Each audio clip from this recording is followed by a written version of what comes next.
네, 안녕하세요. 더한 프랜차이즈 개발원의 대표 가맹거래사 정도환입니다. 반갑습니다.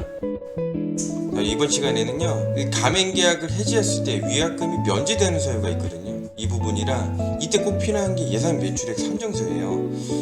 이 예상 매출액 산정서에 대해서 조금 더 설명 좀 드리도록 하겠습니다. 지금 보시는 보도자료는요, 2020년도 코로나 한창 때 나왔었던 보도자료인데, 내용을 잠깐만 더 보시면 예상보다 매출이 부진해 1년 후 가맹점을 문 닫으면 위약금을 안 내도 된다라는 내용이죠. 그래서 매출이 부진한 가맹점이 폐점할 때 위약금을 좀 완화시키기 위해서 그때 급조해서 국무회의를 통과한 것 같습니다.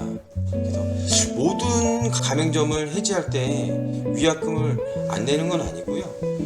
요건이 필요한데 그 요건에 대해서 설명을 좀 드릴게요. 그 요건은 4가지가 좀 필요한데요. 첫 번째는 이 가맹점 출점하고 나서 반드시 1년이 지나야 됩니다. 6개월 있다가 해지하려고 하는데 위약금을 면제달라. 그거는 이제 되지가 않고요. 두 번째, 가맹본부가 제공한 예상 매출액이 있어야 합니다. 그러니까 가맹본부가 예상 매출을 줬어야 돼요.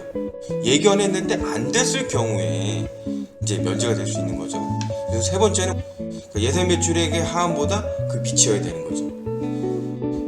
이런 경우에 중도 폐점 시 할 때 위약금이 부과가 금지가 되는데, 모든 위약금은 아니고 뭐다? 영업 위약금이 부과가 금지가 됩니다.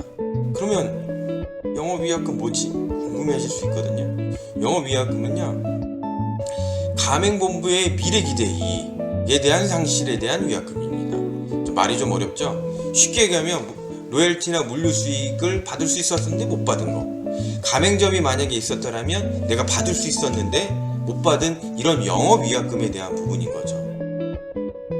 그리고 시설 위약금은 면제가 불가합니다. 이거 뭐지? 그렇게 생각할 수 있는데요.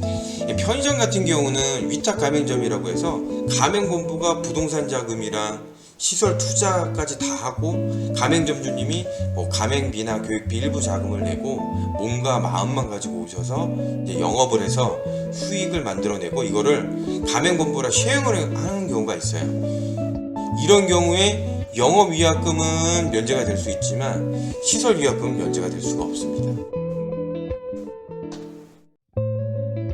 아까 예상 매출에 대해서 말씀드렸죠. 매출액 산정서를 제공해야 되는 대상이 있는데요. 점주가 해달라면 해줘야 되는 거예요. 그런데 반드시 해줘야 되는 가맹본부의 대상이 있습니다. 이 가맹본부 어떤 가맹본부냐? 첫 번째는 중소기업자가 아닌 가맹본부입니다. 역으로 얘기하면 대기업 가맹본부죠. 이런 가맹본부는 무조건 해야 됩니다. 그리고 두 번째, 직전 사업연도 말 기준으로 해서 이 계약이 살아있는 가맹점 수가 100개 이상인 가맹본부는 어떻게 해야 된다? 점주와 가맹계약 체결할 때 반드시 예상 매출액을 제공하셔야 됩니다. 그러면 내가 신이 아닌데 그럼 예상 매출을 어떻게 적어내냐고 이렇게 궁금해 하실 수 있거든요. 대표적으로 2가지 방법이 있고요.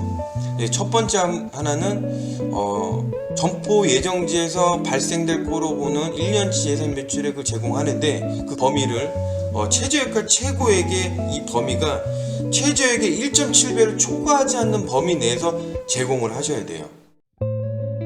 예를 들어서 1억에서 10억 정도 나올 거예요. 이거 안 되고, 자 1억에서 1억 7천 정도까지 나올 겁니다.